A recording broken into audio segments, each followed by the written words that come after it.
No worries, thanks. So let's go to Leol, and then we can also go into other speakers. Thank you for being part of our conversation. My question to you is, what do you make of the topic of the day, and what do you look forward to seeing in our discussion today? Leol? Hebu enda kwa Jafunji kwanza, and then I will come. Wow, I'm gonna drop my co-host today. Japan just told me move on, then now he's saying me move back. That okay? So let's proceed. I wonder.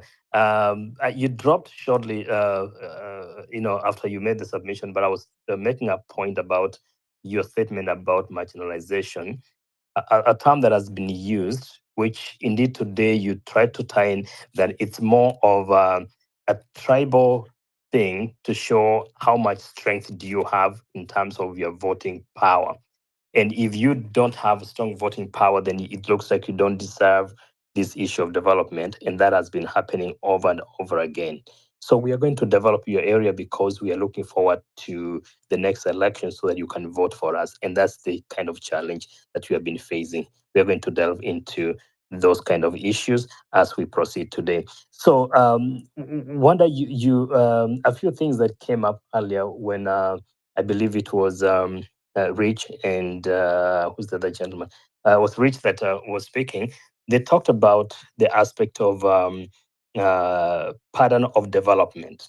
And then again, it's what you're alluding to when you're talking about the issue of marginalization. So now we have a constitution that talks about equity, including having in the constitution that addresses the issue of equalization fund and things like those, which are supposed to help those areas that have been left behind over the years to come to a near par with the rest of the community. Do you think that's a good approach to addressing some of the inequalities, ethnic marginalization, as it were, that we have experienced over the years? Mwalimu Wanda. Thank you so much. In fact, any other time I hear or as a country talking of marginalization, it is a term that I always struggle to understand why we are using this term. Because you look at it keenly, a group of a persons only becomes marginalized if the government has decided to forget about them. Therefore, I'll pick on this that we can end all these kind of marginalized group and such kind of things if we play our politics well and if we address politics the way they should be addressed. Unless I missed out on the exact question that you asked, I feel like the development, the equality, the equity in the development, it all starts and ends with the government of the day. But if I'm told the government is okay by looking at, the plight, the struggles of a certain region to a point of defining them as marginalized, so that year in, year out, when it comes to elections, you go and tell these persons, I'll get you a road, I'm going to build you a school, I'll get you a hospital, I'm going to drill water for you. If I'm told those challenges that those persons are facing, it's a card that these politicians are using and they're not ready to address the challenges that as a people we are facing, then I feel like we need to do something about this. And still the same reason you hear me talk about that the proper leadership or leaders that we want as a country are people that are empathetic. For me, you get an empathetic person in power. You get a humanitarian person in power. Then this person with some elements of patriotism, they will struggle to address the challenges that every person is facing, and that will lead into the national development that we are talking about. Justice. Right. Yeah, but yes, and I agree with you. But when you look at it in terms of a pattern of development, which I think is a term that was brought up by, I believe, was Rich before Tommy spoke about employment. Yeah, really, that term of you are marginalized because we don't feel like you contribute a lot into the voting pattern or voting basket, as opposed to other things. So what used to happen is that development follows the voters in terms of like your ethnic group is not big enough to vote True. for me, and therefore I ignore you. What do you make of Mm. that line of thinking? It is true, and that's what has been happening. That you'll hear people struggling and telling you tunapanda mlima. You'll hear people struggling to control just a few communities for as long as they're populated or the population is that big. And because of that alone, and how we play our politics, that for you to be given that green card that you're going to vote for you, it always comes at a price. What are you going to do to our community? You'll hear people, you have heard in the current government, people like, mentions of we'll give Western or Weta and Davadi's team 30%. Then you'll ask yourself, what is this 30%? And if I'm told the country is so demarcated, it's partitioned into so many communities, so many regions. Then if just one region is getting 30%, if I'm to imagine, then what about the rest of the country? And don't Therefore, forget, Mwalimu, that yes, 30% is pegged on if you bring 70% of the votes. Remember? I So do. the Now vote, you yeah. say. So yeah, proceed on that thought. So exactly as you're putting it, and as you're reminding us that we are sharing the national cake based on the numbers of votes that you're going to contribute towards that presidential candidate. And to me, it's one of the worst things that we are doing as a people. That if you ask me, I'll tell you that these regions that we little know about, these regions that we feel like they are not, they are not developed, which is true. Like you go into the northeastern part of Kenya, bit of the coastal part of Kenya, the the northwest part of Kenya, the Turkana sides, all those other areas. Believe me, no, those areas have potentials. They are quite potential areas. But because of numbers, we end up now leading into more troubles and challenges in those regions. And it's only because we are not channeling development in those sections. And the reasons behind not channeling development in those areas is because such region is less populated. Look at a case study of Lamu. Lamu is a good place, a beautiful place, a place that is potential. But the region, because of the population reasons, we keep forgetting about such areas. If I'm told we can start looking, and I'm always, I'm this person who believes that if we fail to get qualities of leaders that will address these challenges, then we need to start looking into these presidential elections so that we either change the system of elections as a way of answering this question of ethnic politics and how it's holding Kenya hostage. If I try to compare Kenya politics and the USA politics, you go in USA, the states that are not even that populated as one may imagine, in terms of economic growth, infrastructures, and all those things, those regions are still okay. And it's because they don't struggle with the 50% plus one votes. Each state has a role that it plays, and they are considered important the way they are. In Kenya, despite the fact that we are not a federal government, we are federal indirectly. Our federations are in terms of tribes, and some federations are more important as compared to the others. Some federations are now marginalized. Some federations, even kids going to school it's not easy. In some federations, to me, these tribes or these regions, based on their numbers and tribes and such things, sasa zinaendelea zikisahaulika kabisa. And if you're not careful, we'll have some paradise and equally we'll have hell in the same country in terms of development. In terms of develop, indeed. Thank you very much. Thank you for those that have just joined us. I recognize the presence of that's Eli Likuyani. Thank you very much. I see Tony's here too. Tony, we dropped. Church is here. I see. Don't T, everybody's here. Thank you as you continue inviting your friends.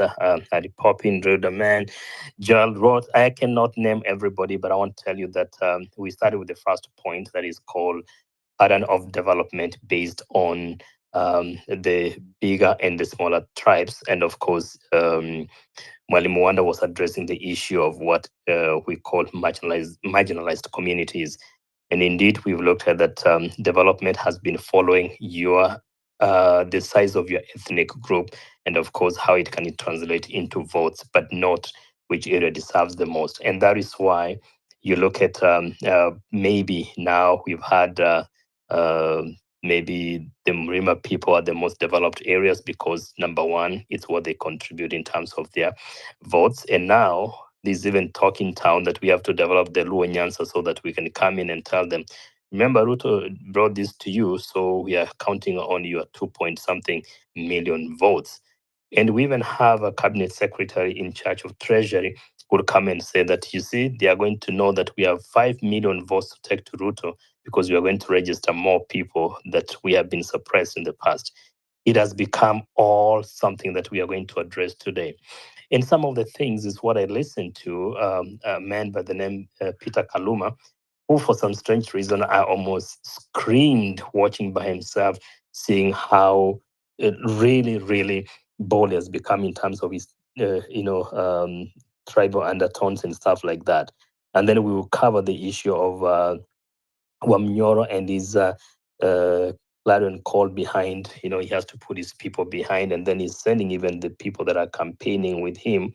Iburudi, go back to your communities, try to rally your people behind you, and then we'll sit on the table and count how many people do you bring from Kisii, how many did you bring from Ukamban, how many, like he does not have any shame, even his travels to the US. We'll cover all that in the coming discussions as well. You come in. So, but I want to welcome you to be part of our discussion today.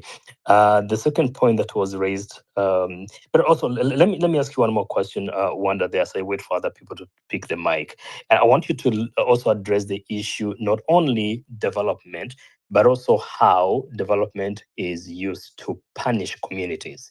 Because I think what has been happening, of course, since independence, is that sometimes even if you're not a smaller group, but if you're a tribe that does not align with the government of the day, or you are a tribe that is probably more leaning towards the opposition, then your development is used to punish you just because a certain leader and as voters don't align to that.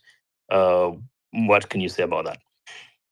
It is true, and I'll always salute the late President Kibaki for introducing CDF in 2003 at that time.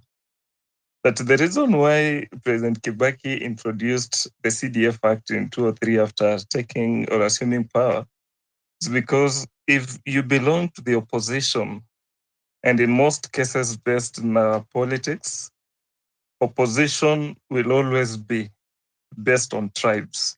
That will always have a certain number of persons or a bigger community, either one or two big community that will form the opposition of the day. If you track down the history of our country before the introduction of CDF in 2003, if you belong to the opposition, then it meant you are opposing the government of the day. And if you're opposing the government of the day, then it meant you don't deserve good roads, you don't deserve good schools, you don't deserve water and all those other services. I'm trying to believe that if tribalism was not an issue in our politics, we probably would not be having cases of things like the Kibera slums or some other regions with still the grass thatched houses. But Zero, Kibera, you always told us that Kibera wasn't developed because Raila was the member of parliament. Oh, was not that a really. lie? No, Okay. that's a pure lie. And probably if one used to believe that, then get Mhm. these facts correct from today. The reason Kibera remained poor the way it was, it's because it had a leader who was from opposition. And if you're in opposition, there is no way you're going to make your electorates, your people, feel proud of you. We have to punish you. Then how do we punish you? Let us make your people believe that you are not doing anything. It's actually the reason why Kibaki introduced the CDF Act. I don't know if the current government and other persons like Kinaraila had a hand in this because of the Majimbo and they believe in the Majimbo system of governance. But on a clear point that if you belonged to the opposition, to which Kibera belonged to opposition for so many years, such regions were supposed to be punished. Go in the Nyanza region, go in the lower regions of Western. Those guys have, I'm sure if you go there today, the other day you heard of Sabina Chege saying, I didn't imagine or believe that at this age, we have people that still lives in muddy houses that are grass thatched. She didn't believe or expect to see a region in Kenya where there are no electricity. People are still walking in the dark. People are still, I mean, some regions. Alienda Luo Nyanza mpaka akashangaa that kuna watu bado wanaenda mtoni, and she came and said it openly that she was shocked to see that there were mamas who do that. Yes. Something that she had completely forgotten. And this is the punishment that we have seen. I'm sure we're going to delve into this deeper, but we have seen this, especially the Luo Nyans and everybody. And of course, historically, you can look at the kind of opposition there, the kind of politics they have played. But the entire community has been punished over the years. We will cover that as we continue. But proceed with that point as I bring in Mulinge, and then we can hear how the conversation proceeds. Thank you very much for being here, Mjadla. Tujifiche hapo chini because I will need your help at some point. So thank you. Let's proceed. And I probably land on this. It's not only it has not only affected either the lower western and the Nyanza region and these sections like Kibera. It has affected all areas that belong to the opposition. The reason why, and look at those mapped out regions that we call marginalized. You'll realize that those regions that are defined as marginalized, their history politically, they belonged to the opposition for so many years. We have used, we have for so many years used tribal politics to punish other regions in terms of development. And we have at some point gone to a point of growing certain regions at the expense of the tax from other regions. Maybe an assignment, Justice, try and look into how did we fund the national schools in our history, then look into the distribution of national schools. Forget about the newly introduced national schools. Mentions the likes of Alliance. Mention those the national schools that we knew of when we were schooling. Then research on who financed the development of those schools. Then try and dig into those other regions. Just look into the distribution of those schools. You'll realize that we have messed for so many years. We have punished regions for so many years just because of how they speak and how democratically they want to express themselves. Yes. Is that why we think laws are not development oriented? I'll come back to you on that. Let's go to Rich with the hand up, and thank you, Rich, for opening our space with us. Then after that, we go to Mulinge to make sense of this topic. As I welcome all our speakers. Thanks, Weston, for being here. George Jomo, karibu sana. And everybody, Dolphin, thank you. I can see a lot of our regular speakers here, so I appreciate you being part of our conversation. Rich, your hand is up. Nilikuwa nasikiza Wanda akiongea and an idea came to mind. No, not an idea, a thought.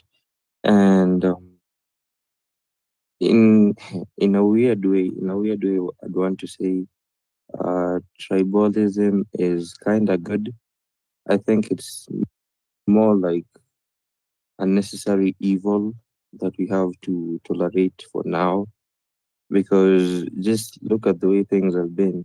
Like for the longest, central Kenya has been the most developed region in the country. And then when people came and like they realized this fact, and they started speaking, leaders from Nini, other ethnic Nini communities, like they started speaking up. They were like, if central Kenya is developed hivi, then pia mi nataka haki kwa watu wangu. And they started speaking up. I think uh Raila was the first person to like come up with all this tribalism issue. And then when he started speaking about it, Kisumu was made a city development. Like it was no longer centered huku central in the central Kenya. It went to Nyanza, and they got they got Kisumu as a city. They even got the Moi International Airport, and then the Kalenjins came, and then they started advocating for really a piece of the national cake. And then we saw Juicy Eldoret became a city. They even got an airport and all that stuff. So, in my view, I'm not saying tribalism is totally good, but when I'm looking at it, I think it's more like a necessary evil. Because if we think of leaders from the other communities speaking up and demand development to the regions, then that president, that president, that Kazin president Oh, your would have mic, your never mic done. is your mic is. Can you fix your mic? Rich, as you fix your mic, I want to bring in Mulinge. According to Rich, it appears like if you become a leader in the national level, you have to start talking like a shower. That yeah, I'm a deputy president, lakini na mimi kuna mahali natoka, so I have to take care of my people first. That's the kind of thought I'm hearing from Rich. You come and clarify that, which I totally disagree. But I will have to hear more from him on that point. But I'll bring you to make your opening remarks and tell us what you make of the topic and what are some of the issues that you would like to see addressed today as we go through this topic of tribe over truth.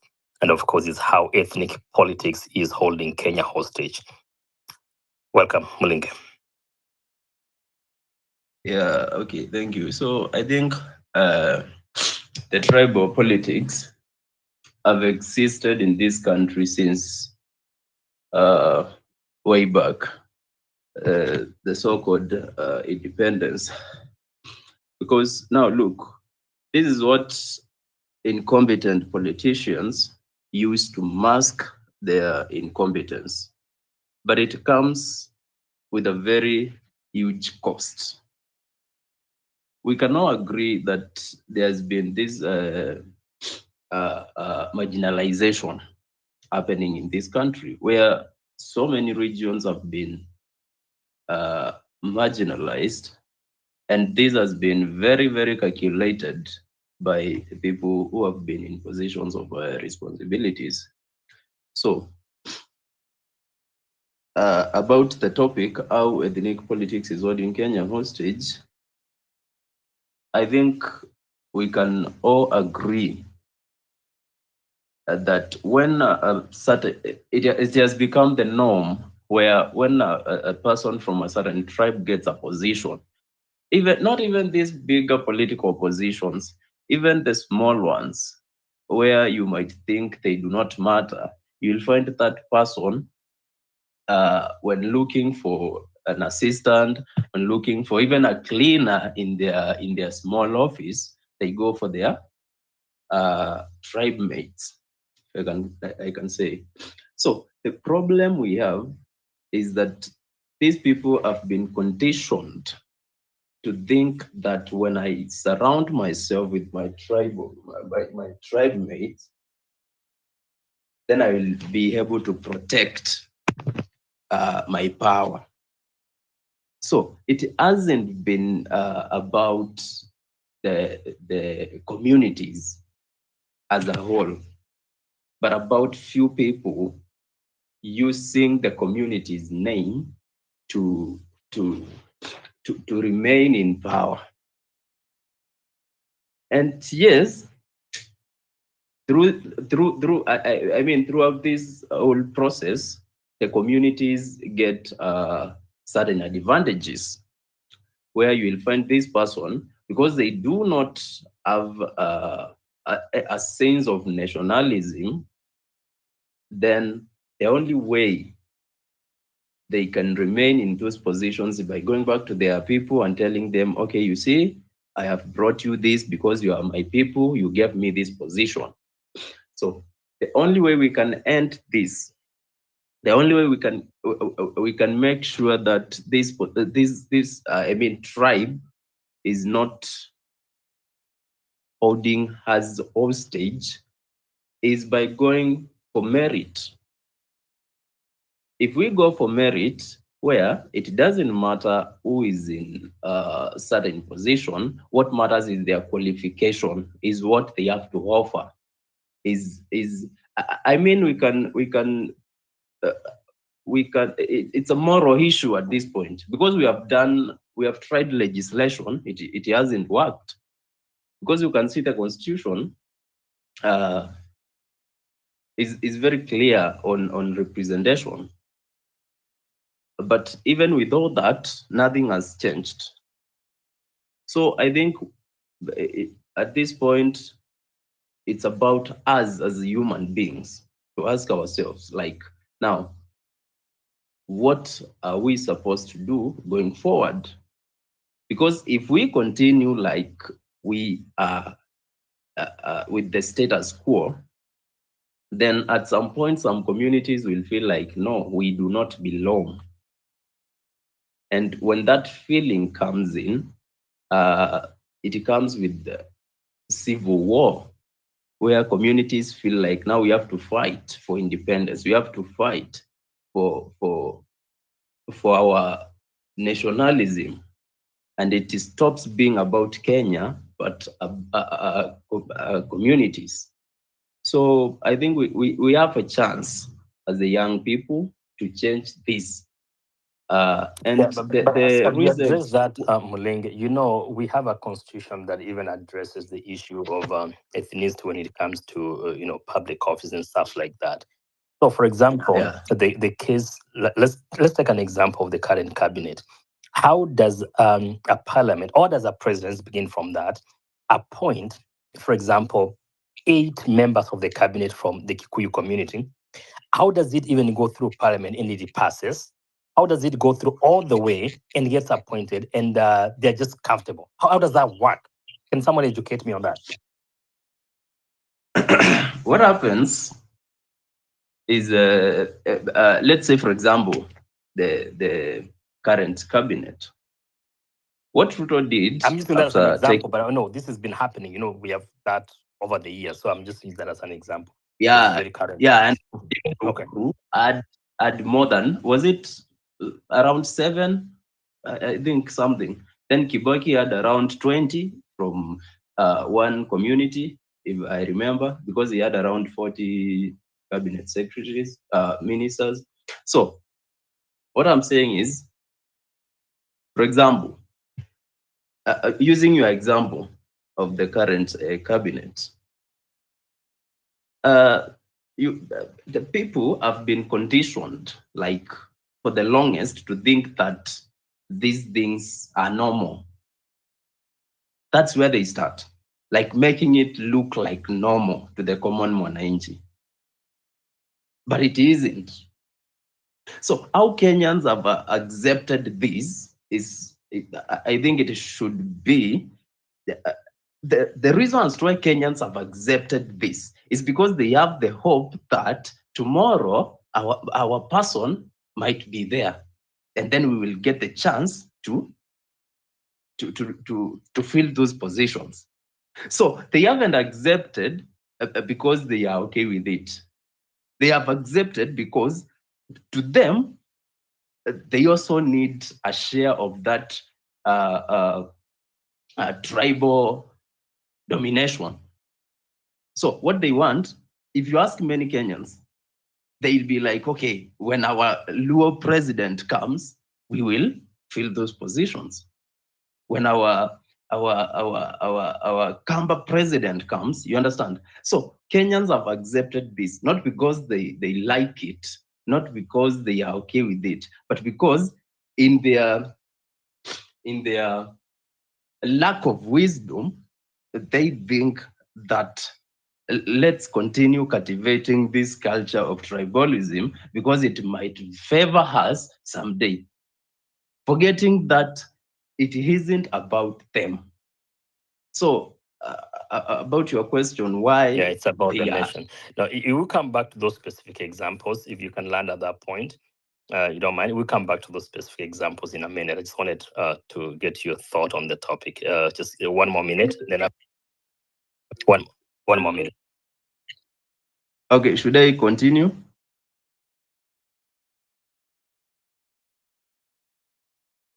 So Yeah, proceed. I apologize. I forgot that I moved my WhatsApp to my computer. Now it's making noise. So yeah, proceed to land in 1 minute. Then I can bring in Dolphin. My apologies. okay. So the only way we can change this kind of situation is educating Kenyans, is talking to Kenyans and telling them the reality is that you do not need to fill positions using the tribal formula for you to get development.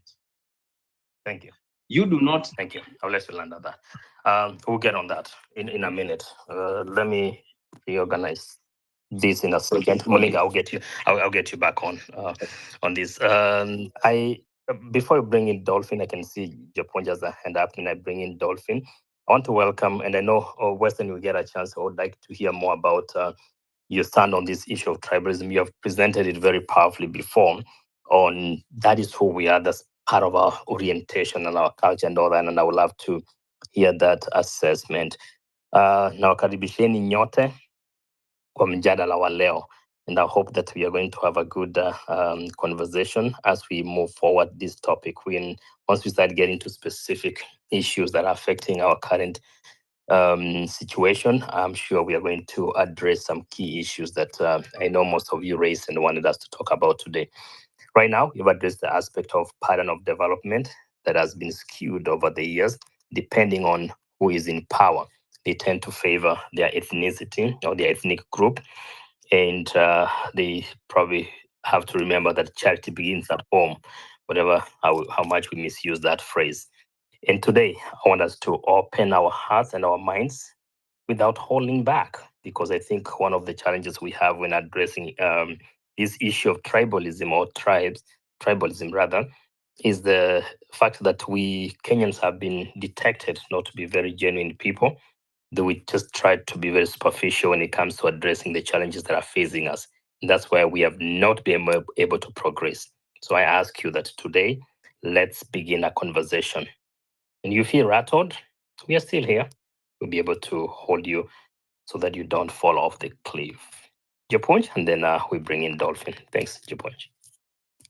Thank you so much, Justice. Justice, since I'm just the co-host, I just wanted to pass the speaker to Dolphin. But before I bring in Dolphin, my question to you as you come in is, if the systems were working and everything was in order, you go to the hospital, you get your medicine and treatment as required, you go to school, everything is just working as expected, but all the government positions are filled with one tribe, will it matter to you? As you take the mic, Dolphin, please go ahead. Thank you. Thank you so much, Japon. Thank you so much, Justice, for holding this space. Today, I'm a bit calm because of the topic, though the topic is a bit sensitive. But I expected your fire from yesterday today. So please don't hold back. Don't be afraid. We brought this because we know it's a sensitive topic. I know people are still afraid, but it's getting there. Don't worry, Dolphin. Don't be afraid. you know, Trying to be a little bit timid, but we'll get there. yeah, I'm saying today I've just decided to be calm because anytime I make noise, people feel like it's too personal and maybe I'm defending one of the side. So let me just be calm. But the issue of tribalism and over truth, how ethnic politics is holding Kenya hostage. But before I get to that, let me first answer the question for Japonj. I think we are in a country where democracy is actually in play, and at the same time, we have 42 tribes across. No, there is no tribe that is actually superior than the other. We all belong here, and this is a country that where most of us are dominated. Like you see in Nairobi, most of the percentage that is here is are Kikuyu. But again, me as a Luo, I'm actually in Nairobi, and most of my things that I do with different tribes. Even where I'm employed, we are of different tribes from different regions in Kenya. So I don't know how we are going to encounter the issue of tribalism, because first, even with the, if we look at the No, the parties that, Dolphin, you keep blocking your speaker. You do very well, and then I think you're probably blocking it in a way, and then in and out. You just steady. sorry, you can hear me now. Can you hear Go back me? to the other one. Perfect. Stay right there. Yeah, I was saying most of the political parties that are actually active in Kenya are regionalized. Why am I saying so? Because if you look at the ODM mostly Luos believe that ODM is their party, and when you look at Wiper, the same, they believe it's for Kambas because Kalonzo is the head of that party. When you look at Jubilee, you look at UDA. So I think we should move away from that and embrace ourselves as one and bring maybe a national party that even if we have different parties, because I know these are democratic republic, there is no way we can have one party to govern all Kenyans.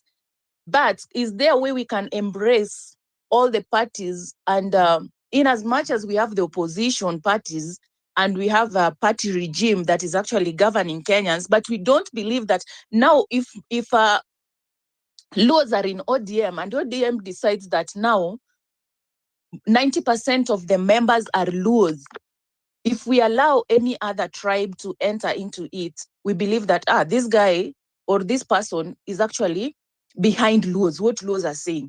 And I think that is the mentality that is actually ongoing in Kenya, because the moment we see, like today, if I decide now to join UDA, people will be like, you see, Dolphin has gone to UDA. She is now defending Ruto. She believes that Kalenjins are now the best. So I don't know how we are going to move away from that and to bring unity and to ensure that in as much as we have different parties from different groups. Go to your room. Can you go to your room? I'm in a meeting. I don't know how Kenyans can just rise above the tribalism, above the tribal lines, to ensure that and embrace the togetherness as one as Kenyans. In as much as we have different political parties across, they are not actually pegged on tribal lines, on tribal society. We are one, and we are actually working towards goals that will actually ensure that Kenya gets to a better position. I think I'll land there. No. On that one, Dolphin. So do you think these parties, and I'm sure we're going to advance this topic in a minute, are pegged on tribes, or they're pegged on kingpins who tend to belong to a certain tribe, such that there is no party that is indeed for a certain tribe, but parties belongs to a kingpin, but that kingpin happens to come from a place, and therefore it's perceived that this is a party for a certain tribe. What do you think? I think the parties that are actually active, like the ones that are more famous, are being driven by the kingpins who believe that the parties are theirs and they can rule by their tribes and whatnot. So they draw their power from the ethnic group. Yeah, sure. Right. They believe that the power that propels them high is coming from their tribe.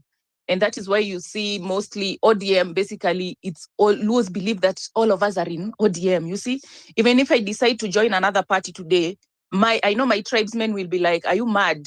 Where are you going? So I don't know how we can work towards it so that we believe we get to venture into different tribes. Even if you decide to join Kalonzo's party in Itwaje, is it Wiper? So yeah, you go there knowing that I'm going to work with Kalonzo, but it's not something to do with tribalism. It is something to do with Kenyans. So I think that is what we need to talk about and to ensure that it happens and we put it in practice. will address that. Thank you very much. I can see we have Abdullah, Ruda, and of course Mulinge's hand is up, and Chacha Weston. If you don't mind, guys, I'm gonna reorganize the floor here as we get this topic advancing. I would request Weston submission, Chacha's submission. Then I would definitely go to Dan Abdullah. If you guys don't mind, let's go in that order as we get this moving. Weston Karibu-san. And thank you for being part of our conversation. Thank you, Justice and Japonj and everyone. Japonj, no. That question is flawed. Where you ask, if you go to a place that everybody else is from the same ethnic groups and things are working, would you have a problem? No, things will not work. Because why would that place be populated by people from only one ethnic group in a multi-ethnic society? Like, the question is flawed. Why? Where have the other people gone to? Where are they working? So it doesn't arise. The question is flawed from the get-go. Because if a society is multi-ethnic, multicultural, that should be the lodestar in how things are done, to promote a sense of national identity and social cohesion. You see, Japan justice, we always borrow from those who have had these problems and to a large extent have addressed them. When you listen to Kenyan politicians, they always take you to Singapore until it's like a cliche. Oh, at independence, we were like Singapore, stuff like that. Well, Lee Kuan Yew, the founding father of modern Singapore, who has transformed a city-state. Singapore is a city-state, it's not even a country. It's a city-state, a very small territory, but extremely consequential. People living first world, living standards. Lee Kuan Yew did not believe in this thing Kenyans believe in called meritocracy. He did not. He was a pragmatist. That in Singapore here, we've got three major ethnic groups. We've got the Malay, we've got the Indians, we've got the Chinese. I'm going to craft my governance around that so that all these three ethnic groups feel part and parcel of the Singaporean society. And what does that mean? I'm going to allocate natural resources to all these three ethnic groups. Whatever programs I come up with must accrue benefits to all these three ethnic groups. None of them will have pride of place. They must enjoy the benefits of development equitably. You don't hear of tensions in Singapore, where the Chinese are fighting against the Malay, or the Malay are fighting against the Indians. So there's no such a thing. They are all Singaporeans enjoying the same high living status, courtesy of Lee Kuan Yew. We have not had somebody like that. So ethnicity, this thing people are telling you, we have to be one person. It's not by word of mouth. You kill ethnicity not by preaching. You kill ethnicity through programs. That's how you kill ethnicity. You kill ethnicity by ensuring that there's equitable allocation of state resources, equitable allocation of power. Power is a resource. Anything that is a resource, jobs, power, participation in politics, that's how you kill ethnicity. You don't kill ethnicity the way we do in Kenya. Let's just be one person. Or we are tribalists. No, you don't kill ethnicity like that. You do something or some things, and then ethnicity will die as a result of those things. And who does that? The person at the helm. So these things about schooling that Wanda was talking about, education is key when it comes to upward mobility. It's key. So if people are left behind as far as access to education is concerned, then that community will sink into poverty. It's as simple as that. So you will bring in this thing of meritocracy. So if you want to hire people and you're looking for people with college qualification, people from ethnic groups who have not access to education, of course, they'll be locked out. But that's merit because they don't have degrees or college qualification, therefore they don't merit all these jobs. But there were programs that held them back. So meritocracy that you're practicing is harming other people who are victims of historical injustices and deliberate discrimination. So to also understand that we do things wrong in Kenya is that word meritocracy and merit. Merit is where people have had access to opportunities equitably. So we'll pick the best. These are athletes, elite athletes. They qualify to run 100-meter sprint. Kenya is represented, Jamaica is represented, US is represented. We want to see who will be the first. Usain Bolt. That is it. They both have the capacity to run that sprint. But you don't pair people together in such a sprint, some of whom. Oh, sorry, someone must have played with the. Who is that muting people? Please don't do that. Proceed. Yes. So, just as I was saying, I was talking about the 100-meter sprint. You pick the best from all the countries that have elite athletes with the capacity to run that race, and then you let them compete.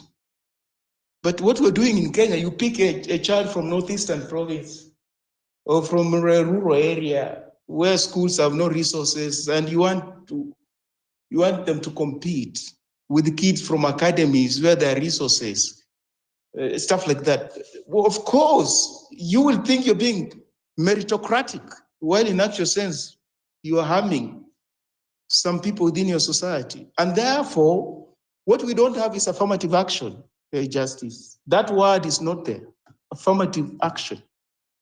So when people tell you, William Ruto is taking resources to Nyanza province, I don't know.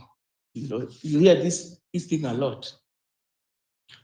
Then the question you ask is this. So it means if you're in close proximity to power, you can actually have a disproportionate access to state resources. You see, that's what that accusation implies.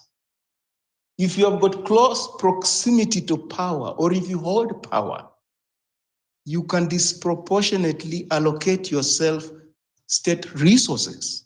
You understand? Then you'll ask, okay, if that is possible, so you who has held power for 30 plus years, it means that's what you've been doing. You've been doing that. So if that is the case, and if, as of now, Luos and other ethnic groups that hitherto were outside of power have access to resources, if that's the case, then that would be affirmative action. It would be affirmative action, which is recognized all over the world. That if you've been having it all exclusively to yourself, and this other person has been watching from the sidelines, then they must have a little bit more than you do so that they come up to where you are in terms of schooling, healthcare, infrastructure, political participation, access to power in the cabinet, public service, name it. That's what it implies. So this accusation against Raila Odinga actually is a double-edged sword.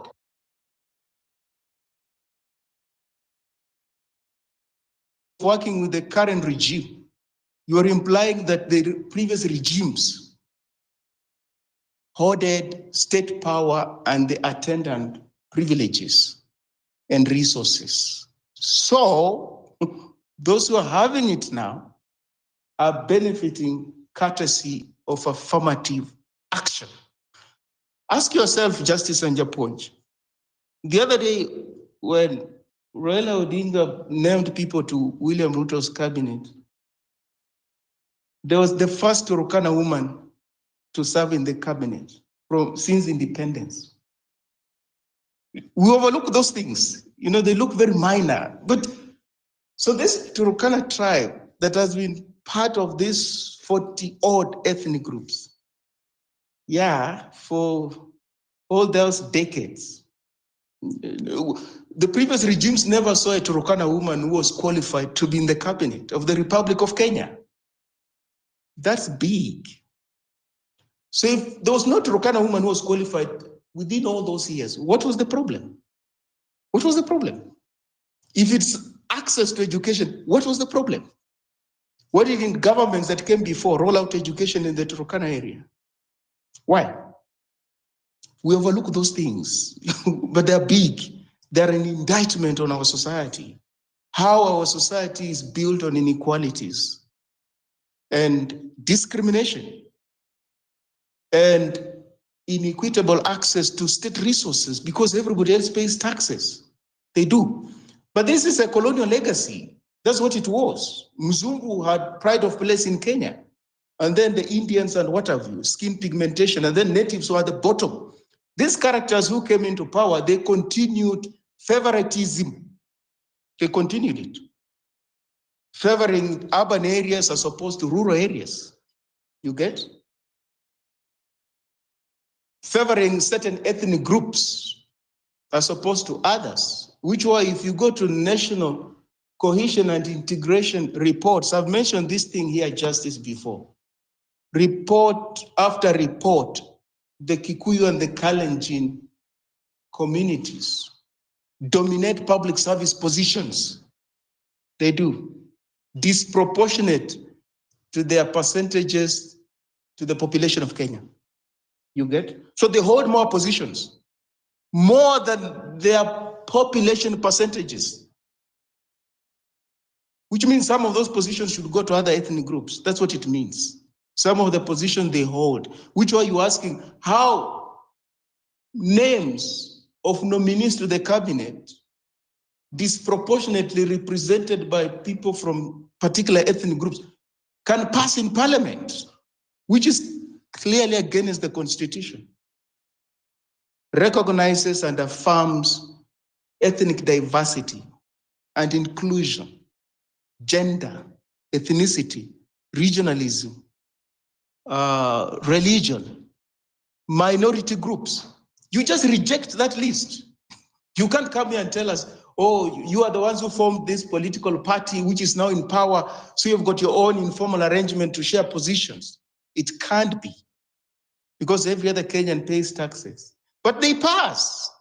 When they pass, they embed economic inequalities, Justice, their point. They do. Because have you ever listened to Kenyan talk when you want, let's say, papers from government offices, DCI and what? People say, do you know anybody at DCI? Do you know anybody at DCI? I want the police clearance certificate, certificate of good conduct. Have you ever heard of those things? Nyayo House, I want an ID or a passport. Do you know anybody at Nyayo House? I'm told there's a long queue there. Yeah, I know someone there. I can give you their number. So if you come from a region where people have never held positions in those places, see, you'll queue at Nyayo House, I don't know, for months until you get your passport. For months. You're not going to be facilitated. Positions in the security apparatus, military, police, what?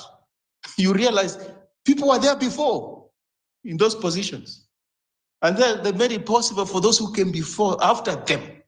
If they wanted to join, they joined the military. If you want to join, you join the police. You join the security apparatus. Or you join the public service because your father worked in the public service.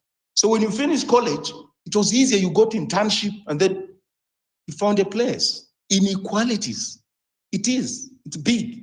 So when you come just say, no, we are all one Kenya. What? No, you are lying. You're actually lying. Because this tribalism thing is a manifestation of a bigger problem. lack of access to education. And therefore, when you say you want a college degree for people to go to parliament or hold certain positions, you are wrong in Kenya, because education is a privilege in Kenya. It's a privilege. So if you roll out education from grade 0 to tertiary, then you can say, well, people who should hold this position should have this particular qualification. But you won't even say it, because countries where that is the case, they don't ask for degree qualifications. But we do it in Kenya when we know, in actual sense, education is a privilege. There are many families that can't afford. And if they can afford, they'll afford that bad education. It's bad. You go to a high school and here, for the past, 10 years or 15 years, they have never taken anybody to university. So odds are stacked against you. You go to another high school, they tell you here last year, you can even see on the notice board, almost every other student who sat the exam went to university. So you don't worry. It's you to work hard not to go to university. But some other student, here, I'm guaranteed failure. If something doesn't happen short of a miracle, I'm not going to make it to university. And my family is poverty stricken. I wanted to be the first person from my family and clan to go to university. Odds are stacked against me. These things happen in Kenya. People meet specimens, labs, whatever, if they're lucky, when they're writing national exams. They don't do experiments in the course of, learning, in preparation for national exams. If they're lucky, they meet those, test tubes and what have you in the exam. Clearly, those students will not pass. But are they stupid? They're not stupid. It's just that odds are stacked against them. And therefore, this power thing we're talking about here, this power thing here, in fact, going forward, after William Ruto, the power must rotate, move away from a Kalenjin, move away from a Kikuyu. That's one way of building national cohesion and dispersing power and resources across the country. That list. Look at them from which ethnic groups they come. Go and see. Does it mean those are the only people who have the acumen to do business and make money in millions and become dollar millionaires? The other Kenyans don't have that capacity. No, it's access to state power. Simple as that. Western, sorry to interject. Can I ask you a question? Go ahead, Japon. So Western, it were to move the capital city of Kenya from Nairobi to, let's say, Nakuru. Do you think that one will help people who have no access to markets and all that improve in terms of the economic growth? Thank you. Why Nakuru, Japon? Or you just guessed? Did you thumbsuck that? I just guess, just away from Nairobi. No, you will not change much, because I'm saying it's not about Nairobi, where it's located. It's about the programs that are in place. Nairobi can be far from you if you're in Busia or Kwale, but you will still have access to national resources, because the government that is in Nairobi cares about you. So it doesn't really matter where the capital city is located. But your question is pertinent, because the people who wrote the 2010 Constitution came up with a very weird provision somewhere, if you read. Weird, that the capital city of Kenya shall be Nairobi. It's weird. It looks innocent. This Constitution of 2010, there were some very nefarious characters who were very keen on how it was drafted and what things were put there. So effectively, what they are telling you is that you can't move Nairobi. But countries have moved capital cities if you just can't modernize them. Nigeria moved from Lagos to Abuja, just a totally new capital city from scratch. Tanzania moved from Dar es Salaam to Dodoma. In Indonesia, they're moving the capital city from Jakarta to some other place. If you can't plan Nairobi because of bad planning, and you just start a new capital city from scratch. But in Kenya, no, that idea is resisted. Why? Because of centralization of power and resources. So I'm not really concerned about where the capital city is located. Of course, it's also important. But of greater relevance to me is that the government in place will appreciate that its mandate and duty and responsibility is to the generality of the people of Kenya, across ethnic divides, across class lines, across regions. That's key, as opposed to moving Nairobi to Nakuru or to Kisumu or to Eldoret. You could do it if you want, but it's not going to solve the salient issues that we're discussing now. These are man-made issues, which must be undone through deliberate policies and programs. That's the point I'm making. So these things about patronage, about political representation, about land, allocation of land across Kenya, how land was allocated. These are things that account for inequalities. Because in Kenya, if you don't have land, what it means, your point is that it's difficult to have collateral for anything. Because if you don't have any other property, then land should be your asset. If you want to get a loan from a bank, or you've no cash for bail, you can take your title deed there. But if you are a squatter in Kenya, really, you're really poor. You're really in abject poverty. And land is a problem in Kenya. People own large tracts of land at the expense of majority of Kenyans, at the coastal region, Rift Valley, central region, all over the place. Those things we don't want to talk about, but that's where poverty lies. Poverty lies there. And then these ethnic groups, you see them, Kikuyu, Luo, Kalenjin, Luya, Kamba, what have you. Whenever you see any political formation, you only see people from those ethnic groups. And then they sprinkle in a Maasai there, somebody from the coastal region. But this person from the Maasai is never in pole position to become president. This person from, Mijikenda is never in pole position to become president. They're always there, to give a semblance of national unity. But these ones are like flower girls. We don't want that country. We want a country where Maasai will be a presidential candidate. And the politicians from the Luo, Kikuyu communities will back up that particular individual. It can't be that, no, you Maasais can't be president because you don't have the numbers. Or you Mijikenda, or you whatever. We don't want that, or Turkana. So those are things we're still grappling with. So even when you say, no, we want William Ruto out, the politics that we are organizing to get William Ruto out, it's the politics that similar to the politics of William Ruto and the politics that was there before. So that as you learned Western on that point, that's the reason why Baba was echoed in Kisii, because he came over there and told the Kisiis that huyu Matiang'i hakuna mahali ataenda because you guys don't have the numbers. Did he say that, Justice? I don't know. Did he say that? He did for real. He did. That one. Yeah, he said that. Western, he said that. Yeah. And if he said that, you know what he meant.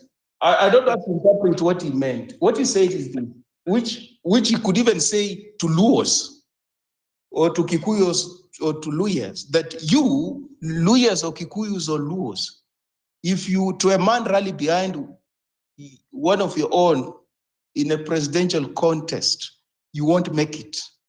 You need other ethnic groups, people from other ethnic groups.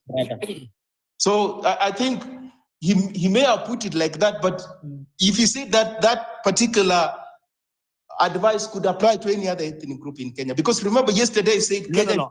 Actually, what it was actually referring, and remember for the first time ever, and this one I have to tell you because I follow Baba's politics. For him to be booed at the Shabana soccer match in the Gusii Stadium, it was unheard of. Like nobody would have ever imagined. But because he had made that statement about Matiang'i that he should not run because we don't have enough numbers, then people completely did something that unimaginable. Anyway, but let's proceed. I want to tell you that it's reprehensible. Yeah. Well, if you said that is reprehensible, really, it is.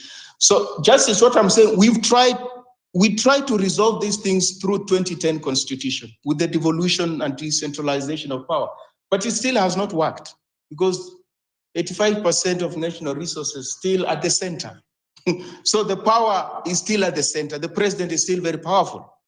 The national government is still very powerful, and it's still ethnicized as a result of that. So even as we celebrate the 2010 Constitution, it has not actually realized what it set out to do, because one of the objectives of the 2010 Constitution was to de-ethnicize the Kenyan society. to render the presidency less emotive and decongest the presidency and disperse power, decision-making, and resources to the periphery. That has not been realized. These counties are no more than employment bureaus. So justice, I like that phrase. You know why I like it? Because I've been involved. Yesterday, I went to an employment bureau. I'm serious. Like, so when you mention that, I know what they do. So justice, as I yield, I'm saying, even the national schools Wanda was talking about that were set up to add on to the national schools that were there before, which were concentrated in the central part of the country, they didn't resolve the issue of marginalization. You know why?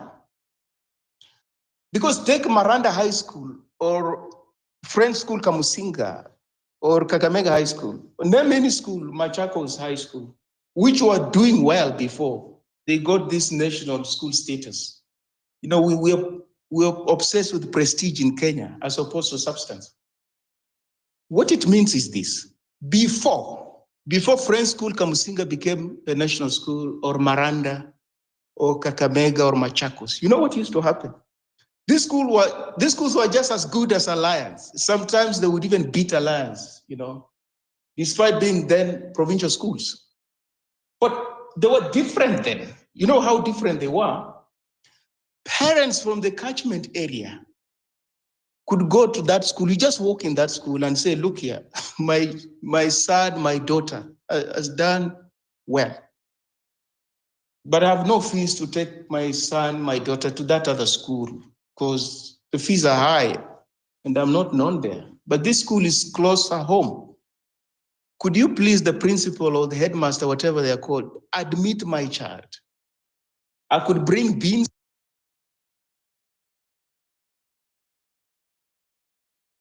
for my child access education.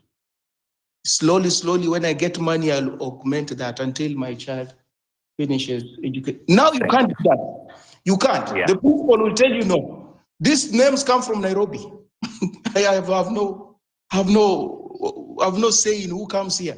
These names come from Nairobi. So with the stroke of a pen, Maranda High School becomes inaccessible to the parents of the catchment area, or French School, or Machakos, or Kakamega. Now that perpetuates inequalities. You understand? So these things we don't think through them. That's the problem. Because we wanted to be a national school, but Maranda was a high-performing school even without that status of a national school. It was doing just extremely well. But when you turn it into a national school, then politicians can bring their kids there. You get me? Can bring their kids there and lock out parents from the catchment area. So, Justice Japonj, Leon, we have massive problems in Kenya, and our problem is not tribalism or ethnicity. Our problem is abuse of power by the political elite and domination of the state by certain elite from specific ethnic groups, and in this case from the Kikuyu and Kalenjin, and the attendant privileges. And those privileges, they perpetrate inequalities and condemn certain ethnic groups to poverty. That is the challenge we must address, such that if they tell you central region, the Kikuyu dominated region, has got more level 5 hospitals than the former Western province and coastal province. That should worry you. Why should that be the case? So what does it mean? These people, when they fall sick, must die? But that's an act of power. It's not an accident of history. It's an act of power. When Obama was in Kenya, as I knew, he said something. Yeah, please yield at that so we can come back to you again once judges. Yeah. He said something. Do you know what he said? Oh, I remember the statement. I know where you're going with that. The poverty in the Nyanza area 4 times likely. Yeah, I remember that. That was a very strong one. He said that a child who is born in Nyanza, former Nyanza province, likely to die in infancy before their 5th birthday than a child who is born around the central part of Kenya. He said it. because of and historical injustices and inequalities. He mentioned that. So any Kenyan president who is not concerned by those things, he only wants to be in power and get rid of Ruto. That's a scammer. That's a charlatan. You must not pay attention to somebody like that. But a person who talks about these structural challenges and thinks deeply about them and has got an idea of what to get rid of them, then that's a person who should listen to. But a person who just tells you, I want to get rid of this person, but has no idea of the structural challenges we're facing, that's a scammer. He's a charlatan. I yield, Justice. Thank you, Weston. Quite heavy right there. Quite heavy and touching on a wide range of subjects. And I'm sure we're gonna get into that. Niga will give you a chance in a minute, but let me ask Chacha to come in, and then we can get to those guys who have been on the speaker mode that haven't spoken. Chacha, karibu sana, and it's exciting to have you here today and make your submission on the subject and even touching on what Weston has touched on today. Karibu. Thank you very much. I avoid using the word tribalism. I prefer a more positive one, which is ethnicity, because the word tribe and its derivative, tribalism, has nothing positive at all. But I think as Kenyans, we have developed some kind of relationship with tribalism. I'll use it interchangeably in this case, akin to Stockholm syndrome. We have a psychological attachment to it, although it has become an albatross around our neck in many areas. But before I start, I'll ask a question. How many of us have had a relative or ourselves have, blood transfusion? Did you bother to ask whether that blood was donated by a Turkana, a Merian, or maybe a Masai or a Giriama? Absolutely not. So tribalism is, in my opinion, especially post-independence, a tool that was exploited by the elites to retain power. And they have done it perfectly well. Unfortunately, we are always getting the short end of the stick. Now, I'll look into why we have this negative ethnicity in the region and what I've seen in the country and what I've seen in other countries in other countries in the region. In 2015, I was working in Dar es Salaam when elections were held. Magufuli happened to come from one of the largest ethnic communities in Tanzania, the Sukuma people. They come from the shores of Lake Victoria. Magufuli didn't win majority votes in Mwanza, that is predominantly considered a Sukuma area, so Mikoa, Simiyu, Kagera, and the rest. And when Lowassa was visiting Monduli, Arusha, Lowassa was from the Maasai community. He never campaigned in his mother tongue, although a majority of the people have wanted maybe for him to campaign in the mother tongue. Now, I am not saying that our mother tongues are bad, absolutely not. But I think when you become a national leader, especially when you are communicating an agenda that is is national in nature, it might be important that you try to reach to everyone and not your own community, because then it looks like you are actually appealing to your own quote unquote people. Now, I know Mike Kibaki. He is not infallible by any stretch of imagination. But I really struggle to find video clips of him speaking in the mother tongue. And not that he was not competent in the mother tongue. I want to assume he knew his mother tongue. But because he wanted to project himself as a national leader, in spite of all his flaws, he sustained his speeches in national languages, Kiswahili or English. Where am I going with this? The political elite have instrumentalized ethnicity, so much so that they are manipulating the people. And I'll go back to my community, specifically where I come from. Traditionally, part of the economic activity of the Kuria and the Maasai, because we are neighbors, and the Kipsigis, one of the economic activities was cattle rustling. This is true. And if, I'm told, up until 1990s, you stole from the Kipsigis or the Maasai, you were celebrated. And I think this has lingered on to date, that when you steal from national government, your community celebrate you.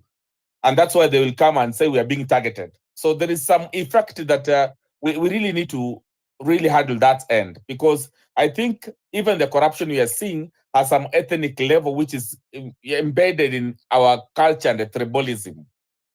Now, on the historical part, of course, those who are seeing that they contributed more to independence, but I think in large part is because of the grievances they had more than the need to fight for freedom for the rest of the country. If you read the British Gulag, one of the one book that I will recommend to any Kenyan who wants to learn the history of the Momo, for example, a particular, especially the people from the central region, a number of them, quite a number, over 70,000, some numbers put it over 100,000, were killed in the struggle for independence.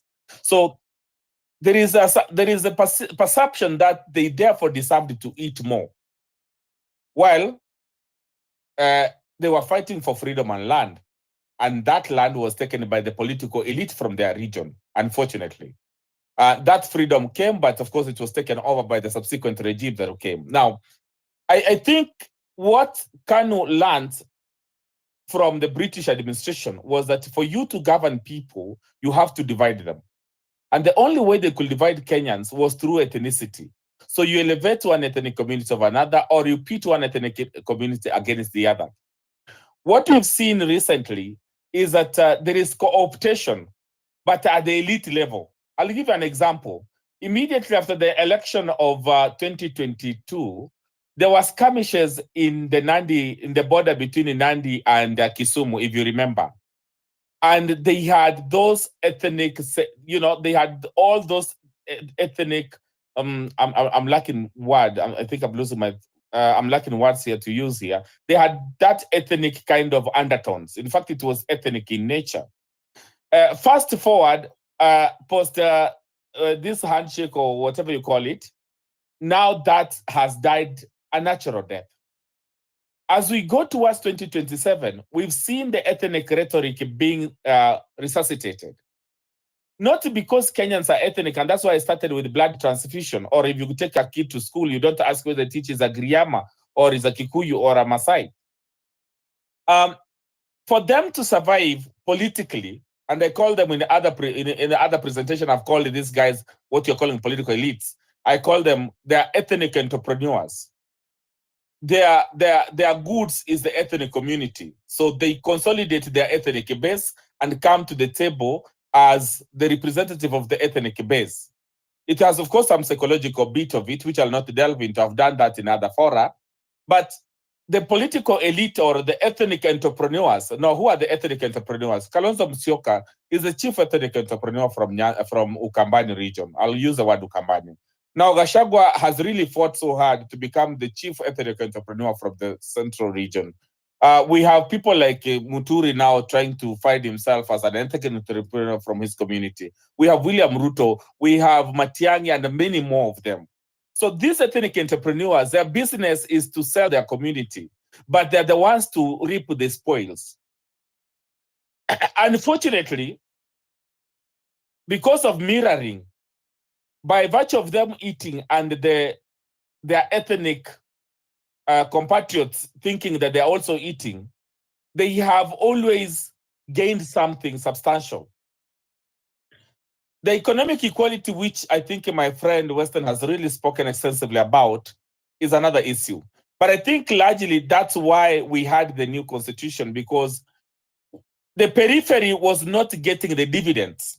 And the periphery here, I'm talking about areas like Kinango. My brothers and sisters, if you go to an area called Kinango, it's in Kwale County. Women walk 5 kilometers to fetch water to date every day. 5 kilometers. The member of parliament of Kinango has been in parliament for over 20 years. But because the periphery for the longest time has been ignored, that's what now economic inequality does. I grew up in Kuria West constituency, a village called Gaibose. In Migori town, which was barely 10 kilometers away from my home village, there was electricity. From my home village to Tanzania is another like 9 kilometers. So we used to have a hill that around 6:30 or 7ish in the evening, we will climb as young boys while herding cows and goats and sheep. Tuone stima ikiwaka Tanzania na inawaka Migori. Very painful. Because the only steamer we had in the village were glowworms, if you know glowworms. Of course, Kibaki was able to, in a certain way, to also make sure that some of these utilities came to those villages, to those areas. So Kuria region was the only place where there was no electricity since I was born until Kibaki became president. But steamer was only 8 kilometers away. That was in Migori town. Hapo nilikuwa nimegishia sehemu inaitwa Namba. And the other side, ilikuwa inaishia Isiriari, sehemu ya Tanzania. The Tanzanians had steamer. So this economic inequality is something that we really need to address. Obama's remark with regard to infant mortality really shows how bad things are. In fact, even today, it's not even better. I mean, take a trip to Ganze. Go to Tana River. You'll see something that is not Kenya. We've seen areas like Turkana, especially during the dry season. People have no food. You look at people and you're like, these are not Kenyans. Now, even as we talk about this ethnicity, I think we need to find a solution to ethnicity. Because it's one thing to lament about negative ethnicity or tribalism, as most of you call it. But it's also important we also do what? Fight it. How do we fight ethnicity? We need robust institutional reforms, especially when it comes to economic inequality. Let's make sure that there is accountability at the devolved units, and more funds, more resources are devolved, so that those people can be, sort of be elevated in a way. We also need electoral reforms, proportional representation, and also discourage ethnic block voting. It's very, very key that we do that. But more importantly, psychological and cultural and shifts. And I think by us having the National Cohesion and Integration Commission, which in essence is fighting negative ethnicity, we have condemned ourselves to be tribal by nature. Therefore, we need some Nyapara to watch over us. In the region, I don't think there is any other country that has an institution akin to national cohesion and integration. Uganda has several ethnic communities, but if I asked you what ethnic community the president Yoweri Museveni comes from, you can't answer it. Well, he comes from an ethnic community. Of course, there's some ethnic tension, of course, with the Baganda people, especially after the touching of the Kasubi tombs. But they are in a process of creating a nation state. Of course, they're not there yet. And any student of political science will tell you, the apex of any societal development, especially politically, is the creation of a nation state. A nation state is defined by having, a universal culture, values that transcend our first, second names. And I think Tanzania has, to a certain degree, done a great job towards that, historically, even now. As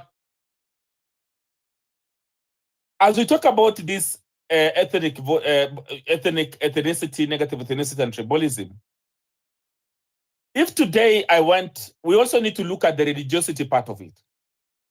If today Wanjiru offered herself to run for office in Mandera,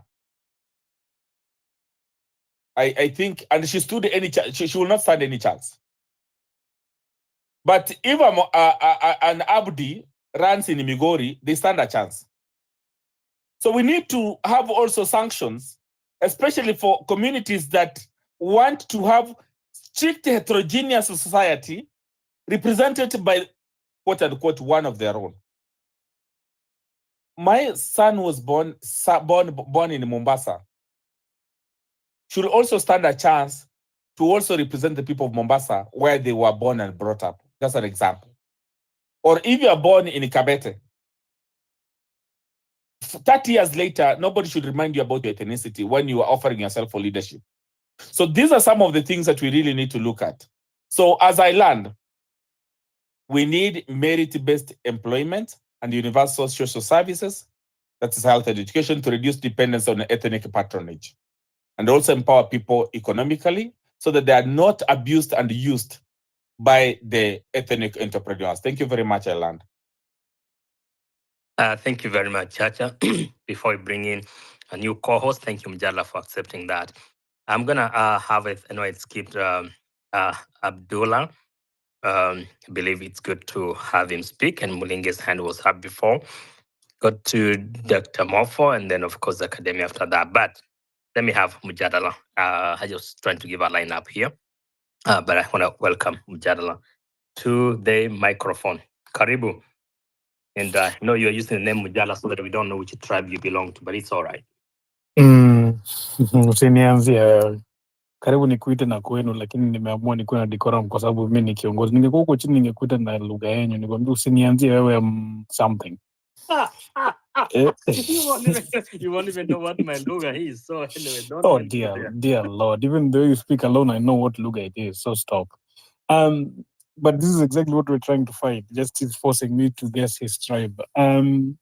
I think that what I like the most about this discussion today is we're really getting to some of the things that ail us, and the people that have been very, very consistent in this is academia and Western, and also Mwalimu Wanda have been saying this a lot, that for us to fix what is ailing us in politics today, we have to start fixing things like this. And so I'm glad that, Justice, you came up with this idea of talking about ethnicity or ethnic politics or tribal politics in Kenya. AK, please shut your mic. Yeah, thank you. So in my opening remarks, even the way I want us to contextualize this discussion is, yes, we know that if you come to the mic and tell us we should not be tribal, you're not ni kama, we should breathe oxygen. That is that is basic. So ukikuja kwa mic, hebu tumia dakika zako judiciously, usituambie kurudia kwamba we should not be tribal. We know that. But what are you going to bring to the discussion that's going to make this discussion exciting and move it forward? So I'm going to say the following as a way of framing the discussion. Weston mentioned it, and I think also Chacha mentioned it in a way to talk about it. Doesn't want to call it tribe, but it is what it is. It's tribe. And there's a factor of colonialism and imperialism that tribalism is actually a legacy of those two things that I just mentioned, colonialism and imperialism, right? That, we were the colonialism and imperialism and those actions that happened in Kenya contributed to the creation and reinforcement of tribal identities. You can ask me, what about before colonialism? The answer to that is yes. But we did not think too much of ourselves as better than other people. We were just nations of people. There was the Murembe nation, there was the Luo nation, there was the Maasai nation, there was the Kikuyu nation, there was etc nation, right? But then when these people came, they started telling us, you are this group. They started categorizing us so categorically, and they reinforced tribal identities. Then, of course, even then, there was still conflict between tribes. Don't be fooled at all that there was no conflict between the nations. But the conflicts then were based on resources. This water hole is ours. This arable land is ours. So there was still conflict. Don't get it twisted. And this is why I want us to think of this thing of identity or group identity as something that was born out of of colonialism and reinforced throughout the years. And then the next thing that comes in here is now politicization of these groups, okay? So the nations exist, but now there's a politicization of these groups. So you talk about kingpins, yes, this is where it comes from. Because long time ago, there were people who led these nations. This is true. And this is why when these politicians go back to their base, they use those language. For example, Raila would say, Nikwaramogi. You know what that means? Now he's saying the grandchildren of Ramogi. He's getting to the point of saying, now you are a nation. Nikwaramogi. That language is very precise. Adoanyoba. Again, very precise languaging. Why? To talk to your senses of, this is my group, this is my identity. Do you understand? So that is the politicization of something that already existed. The nations existed, they were reinforced by colonization, and now they're being politicized.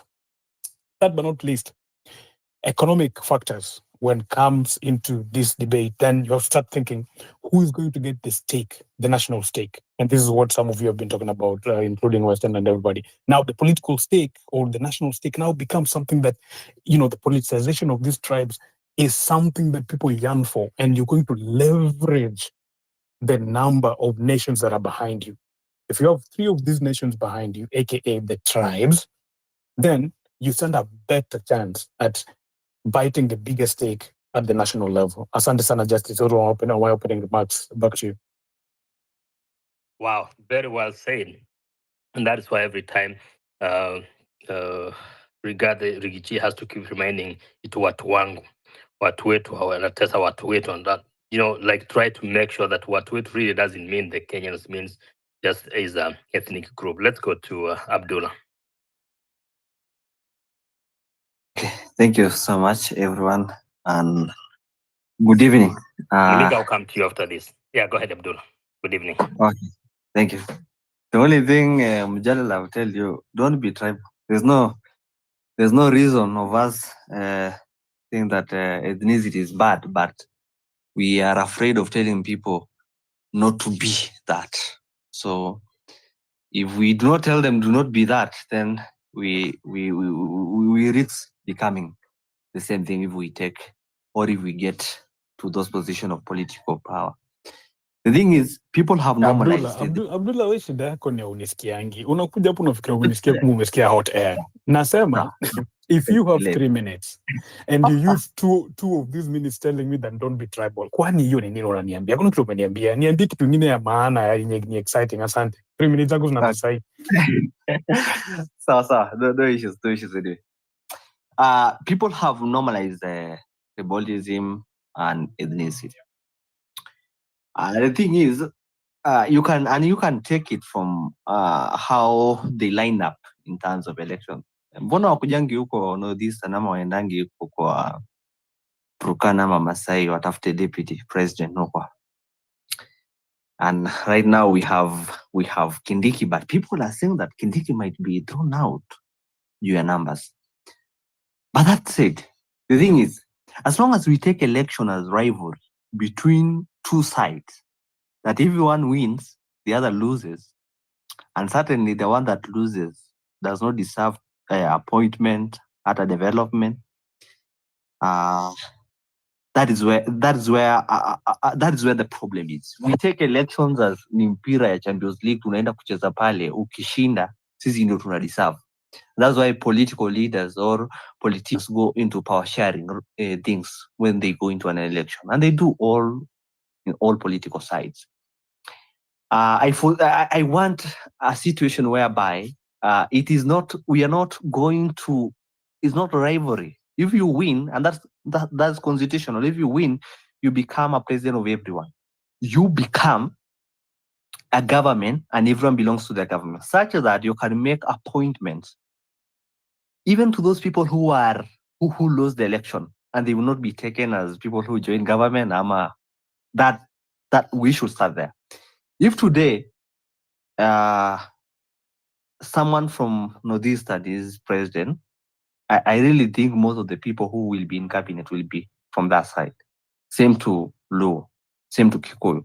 It is bad. And sometimes when I listen to people from all other regions who are pained, it is true they are pained for some reason, because there's no reason where simply because you are a Kikuyu, you win an election, you make all appointments, almost all of them 80%, simply to come from there. And the problem is politicians, and the problem is also Kenyans themselves. Politicians come to us and tell us that you do not stay on the cold. We take that statement very easily. Do not stay on the cold. What does it mean? We pay taxes, whether we win an election or not win an election. And I've said here time without number that personally, I do not vote to win an election. I vote to transform Kenya. If I vote, and by that I've voted and I've never had a president elected. If I vote and I do not get a president, I still expect the president who is elected to serve me and to serve everyone, because development is not a privilege or a reward because you supported me. Development is your right in the Kenyan Constitution. Education, water, housing, it is the same right. So I really want Kenyans to go in that direction, because the reason why we have all this problem is that from election, when you lose everything. You do not expect the government to appoint you. You do not expect the government to. No, we need to start expecting the government even to appoint people who belong to the other side. Doesn't mean they lost the election. No, because they deserve, because they are Kenyans. So right now, No, Kowina anakuchekelea because he's wondering. No, you still have time. He's wondering that why are you saying that when this is the time for we the Luos to eat now that we're in government? Are you trying to snatch what we have gotten? They deserve. Out of our what? They deserve. We eat now that they're in government. What you're saying we Everyone should deserve. Everyone deserve to be appointed and to be given. Okay. Proceed. I just wanted to Yeah, take over Kowino's laughter. Yeah, everyone deserves. The only thing, if right now President William Ruto, in any sense, I know you will not, because he doesn't even know me, gives me a position to be in government, I will not go to that government because I know it's a failed government. But I deserve to be there, and everyone deserves to be there. It is up to you to decide whether it works for you or it doesn't work for you. But I hope in future, when we elect leaders who go there and do not, hakuna ile power sharing ya rigiji eti shares. There's nothing like that. That is the only way. Because as I learned, our problem has been we take elections as competitions and it ends on the election day. You lost and I won. So I am the one to eat. Thank you, and I learned. Asante sana. Thank you for that. Mlenge, if you have a quick one, I know you had made a submission, then I bring in Dr. Mofo. And of course, we go to the email Sam. Yeah. Proceed. Okay. Mlenge. Okay. So I think you guys have talked about a lot of things, from rotating the presidency to I do not know. I mean, presidents speaking in mother tongue. But guys, the problem we have in Kenya, as far as tribalism is concerned, is both political and social. And most of the, I mean, I like addressing the root cause of something, not the symptoms. Because when you talk about rotating the presidency, that is addressing a symptom, not the root cause. Because, for example, even if you elect a KC today and send them to State House, they will still surround themselves with their fellow KCs and maybe the other tribes, which they will be in coalition together. So our problem here is social, and it began way back during the colonial period.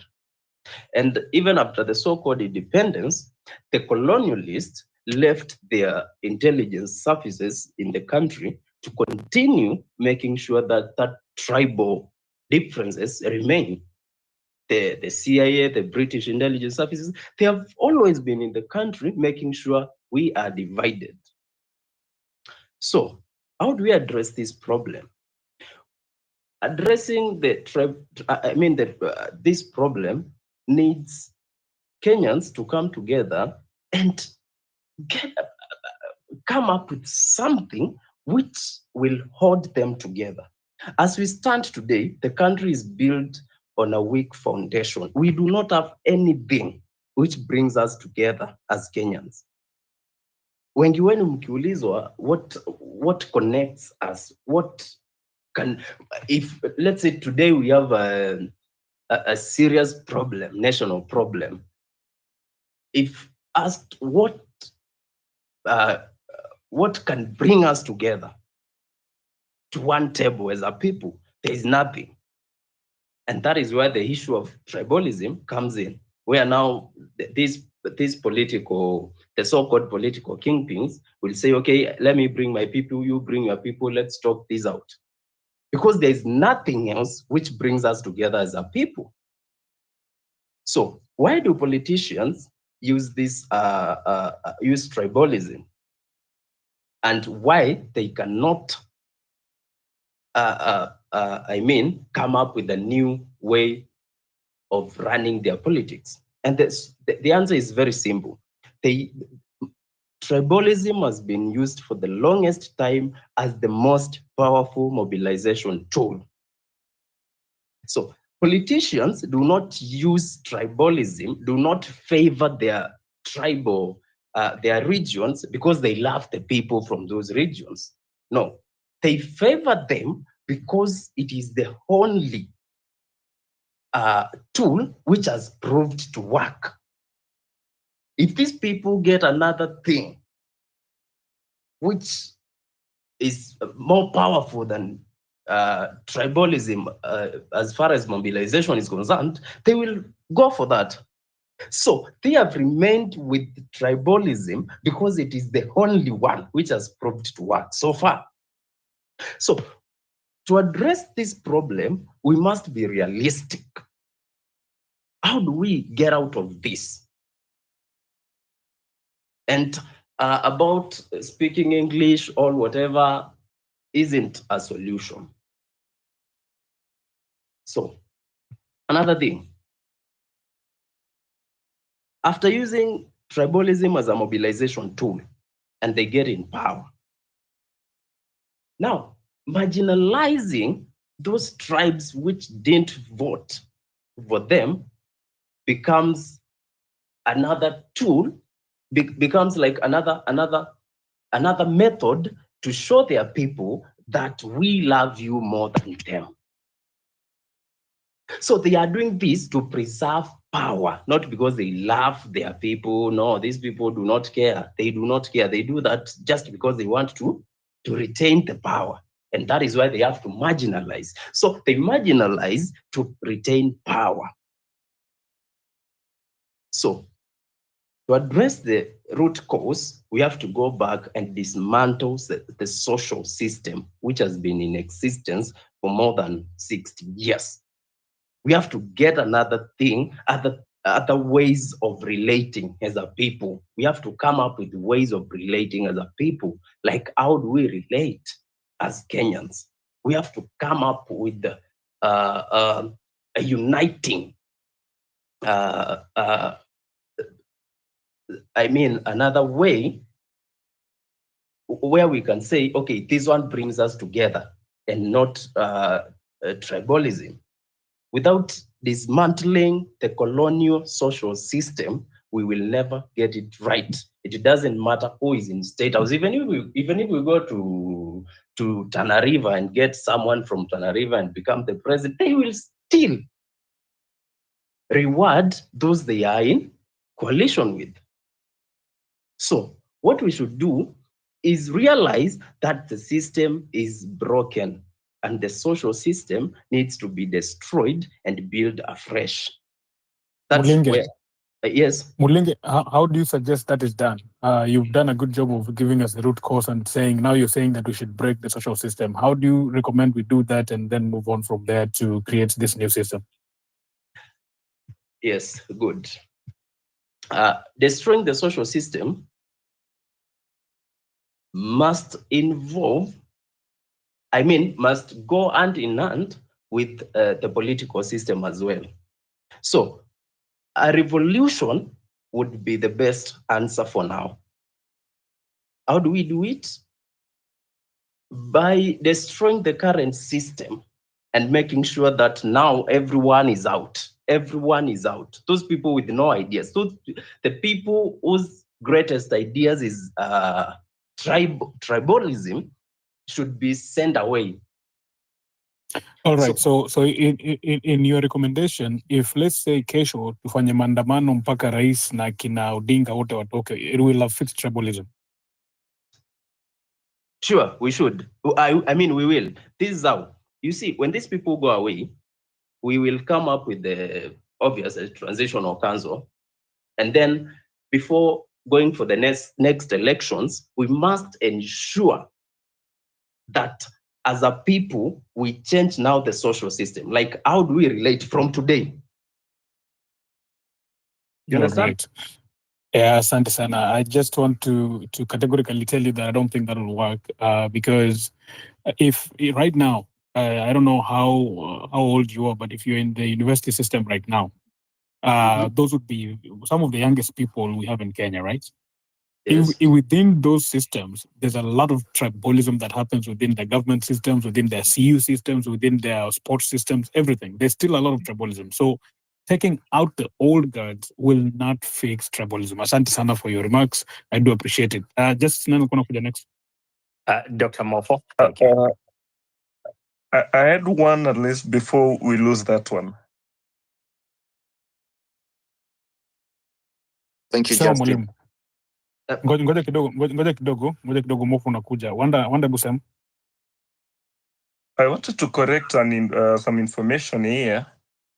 We have always believed that ethnicity and tribalism in Kenya is the making of colonization or colonialism. It's actually not true. Ethnicity or tribalism is pre-colonial. The only making of colonial or the colonization is nationalization. A nation in the name of Kenya, a nation in the name of Uganda, a nation in the name of Tanzania. That's the only making of colonization. Of colonization. Therefore, as we even dig deeper into this topic, trying to find ways in how we can address this ethnicity in elections of our politics, let us look into it, knowing that it has nothing to do with colonization. Colonialists found us divided based on our clans, based on our communities. We had the Bukusu belonged to the Bukusu as a team. The Wanga belonged to the Wanga kingdom as a team. The Gikuyu belonged to the Gikuyu as a team. The Mijikenda belonged to the Mijikenda as a team. They only took advantage of how divided these teams were to divide and rule against them. Maybe there are better ways, or maybe as we do our political parties, if we figure out how do we create a national formation from a point of making it, then how do we unify the language so that you don't go into an office and you're speaking this language that divided us pre-colonial?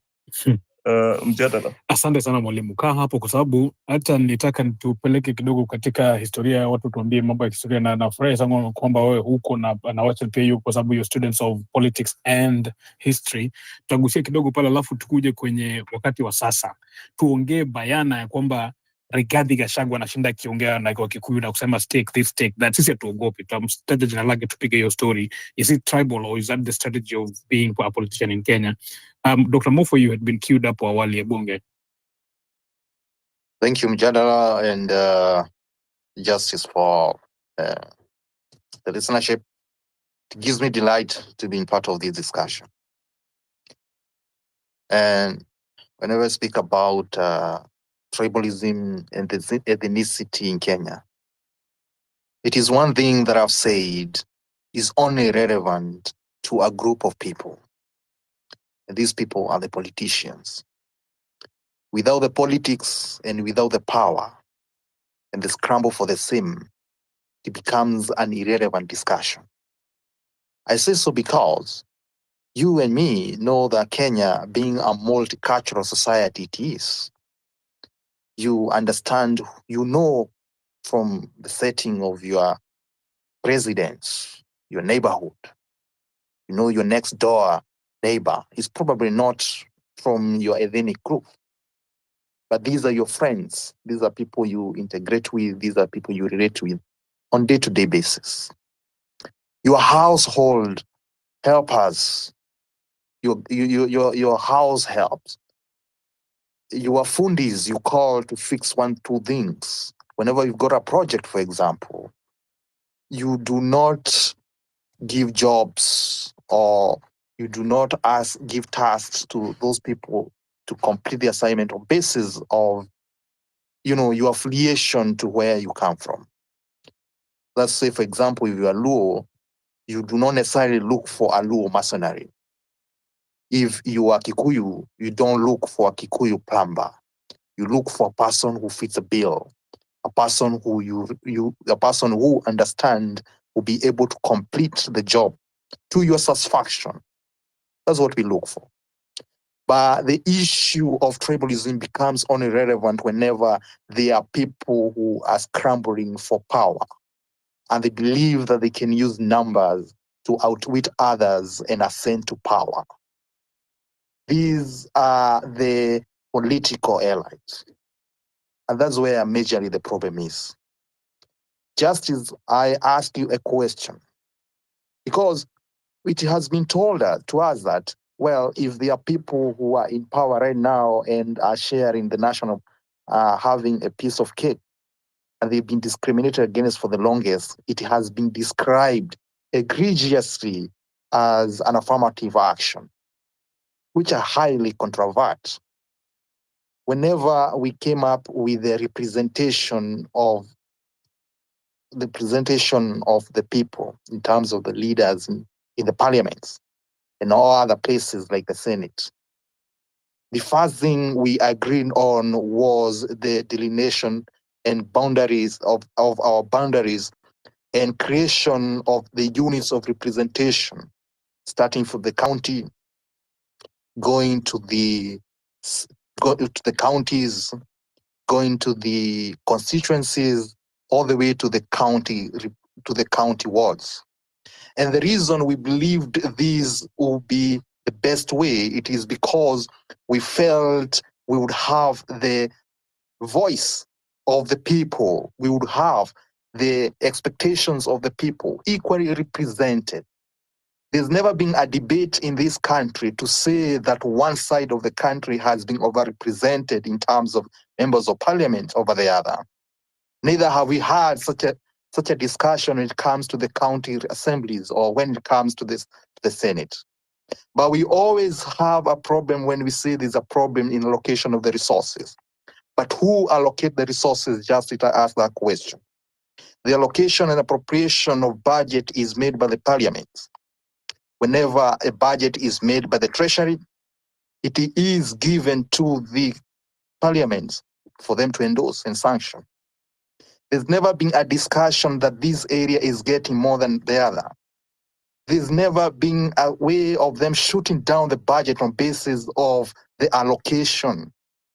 But there's always a question of these people having a unanimous discussion whenever it comes to their own interest. Say, for example, there is an intention by the Treasury to strip away certain packages and benefits to the members of parliament. They will always look at the budget as a way of shutting it down because they want to shut down the government. They want to swallow the government until their interests are represented. And therefore, that is where majorly the problem is. The problem in this country is tribalism is only used to serve the politicians. That's why, for example... Let me ask you to that end, Mofo. I said earlier, and I see Dolphin agreeing with you, so maybe we'll give Dolphin so that actually we add one of our sisters to speak also before the men continue. You keep saying, and you've repeated it now 3 times, that the biggest problem with tribalism is that the politicians are the ones who are using it to seek power. But I do believe that there's tribalism even amongst us at the Wananchi level. What do you say to that? And is it not a problem at our level? As I said, only when the issue of power is concerned. When it comes to the issue of how we relate to each other, how relevant does it become? I said the relevance of the same. And we cannot wish away our diversity. What we need to do is being intentional in addressing the situation. Mjadala, it has been said here in this discussion that, the issue of Singapore, for example, has been mentioned and how they have been able to embrace their diversity. It is intentional, and this one is addressed by their constitution. When you look at what they call the Ethnicity Integration Act of 1988, when you go for Canada, for example, they talk about the DEI, the diversity, equity, and inclusion. It is something they discuss about in terms of the Canadian multiculturalism of 1988. In Kenya, we have the Constitution 2010. It is categorically discusses the issue of the national unity in the articles 10, 100, I think 47, and about 232. So what I mean is, it is only where power is concerned. There's so many other problems and discrimination factors that play a part in Kenya. For example, when you talk about the people of disability, when you talk about discrimination against women, when you talk about the issue of LGBTQ people, but the issue of the tribalism becomes prime only because a politician is concerned. For example, let me ask you, for example, whenever, Go ahead. Yeah, whenever, for example, we have a cabinet minister who serves a certain position. I'll give you a case in point. For example, when we had Linturi in the agricultural ministry, and there was adulteration of fertilizers. When he was asked hard questions about that, as a person who was responsible for it, the first stop he made was in Meru to say that our people are being targeted. Tell me, who in Meru benefited from adulteration of the fertilizers? People shield themselves from taking personal responsibilities whenever they are targeted because they think they can use tribalism to shield themselves. But I say it here, tribalism is irrelevant to a common person and not significant whatsoever in all so many cases I've cited. All right.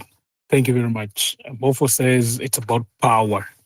Asante sana. Dolphin alikupigia mia na all the people who are raising their hands, I know you're gentlemen enough to let one of our sisters come in kidogo. A question. Mulinge ngoja kidogo. Dolphin, please come in, give us a submission and then we'll give the people who raise their hands. Mulinge tulia tu. Umeongea sahi for 15 minutes. Hata siku ni swali tu. Uliza tu best. Yeah, raka, like to the people who are going to speak.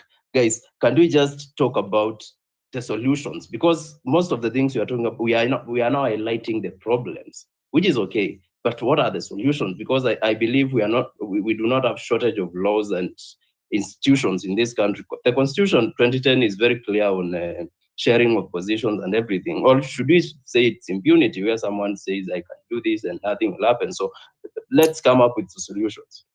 Sawa kabisa. Host, hebu ongeza huyo jamaa kuweka host kwa sababu ako na ideas za kupiga discussion. Sorry, I've already given someone else. Sorry, my apologies. Haina noma hata kidogo. Just Dolphin, right as we were saying, but Dolphin is part of our co-host now, and I appreciate that. All right. To submit Very as well. he becomes the co-host. Yeah. Excellent.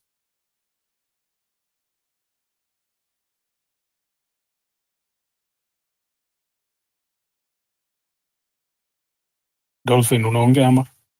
Kusikii? Dolphin, we can't hear you. At least now we can balance between Swahili and English in between there. Dolphin, please. Maybe she can't hear us. Okay. Sawa. Academia, then AK. Yeah. Thanks, Jadala, Justice, Dolphin, and the rest of the speakers.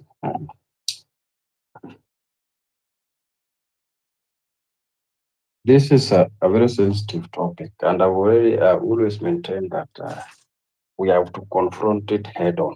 There is no shortcut. And to start with, I think we have to debunk something. I don't know whether Western is the one who said it or Justice.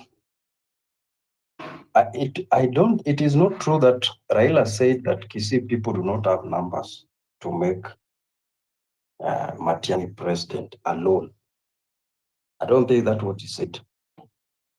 If I recall, I think he said you cannot be elected as a president of Kenya on the basis of ethnic bloc. And he said Kisii,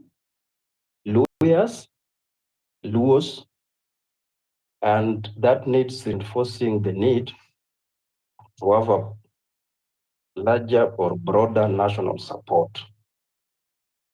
Therefore, you have to go out to seek for support from other Kenyans. So to say that Raila single-handedly said Kisii do not have numbers to make Matiang'i president, and that was the end of that statement, is factually wrong. So he didn't say something like that. He was talking the basis of the ethnic bloc for one particular group. You cannot just be elected on the basis of your ethnic group alone. That is what he said. So, see dismissal of the political worth of the Kisii, I think it is the Senate of Kisii, that is the Richard Onyonka, who took the podium to dismiss what Raila said. But he did not say in the context in which Raila said it. So it was for political statement for him to advance is maybe gubernatorial race against Zimbarati in Kisii. So those are political statements. We cannot rely on them. So coming back to this, I think remember what leaders have been saying. The reason why we have to say this is because the truth is, if you look at the civil servants distribution, so we cannot say that there is no fact that it is dominated by two ethnic groups, the Kalenjins and the Kikuyus. It's a fact, we can't run away from that. Out of 40 plus tribes, it is not tenable. So it is not tenable. It is not possible that over 60 years, there are particular regions that have never been on the table or have never been appointed in certain dockets. And if you look at those appointments, they are so skewed that they will always go to a particular group. That is not by coincidence, it is by design. So we have to accept it is a vice we have to beat. And before we beat it, we have to call it out and say what it is for us to heal. So we are not going to heal unless people come out to say that indeed this is what has been happening. So anytime we come up with this topic, people quickly run and hide under the National Assembly which allocate the resources. It is we have the MPs. It is no. We have to accept the reality. We also know there is National Assembly that allocates the resources. So the question then is, over these years, the National Assembly has been allocating resources to a particular group of people or a particular region. If it is roads, it is only a particular region that has more than any other region role. That cannot be possible. And then if that is the case, then there's a reason why the allocation of resources or roads particularly has to go to that region. Unless it is so big, maybe it has been marginalized for the longest time and therefore it needs to come up to the level where other regions are. And that's why they have been allocating resources or huge resources going to that region, just for that region to come to the level where the rest, which is not true again. So I think those are things that we have to deal with, and we have to say them and find a way of bringing other places or other regions to the level of where some regions are. That is what will help us. But if we hide under the 2010 Constitution that was interfered with because the document we have is not the original document. That is what by design. It was not the original because there were people who saw it like if we give Kenyans the original document, probably they will not have that the advantage that they have had over the years. And therefore, they have interfered with the original document and gave us a copy, not of original. They gave us a copy of doctored original document. So the current constitution we have is not what we intended to have in the first place. That's another problem. Academia. But somebody will say, that, okay.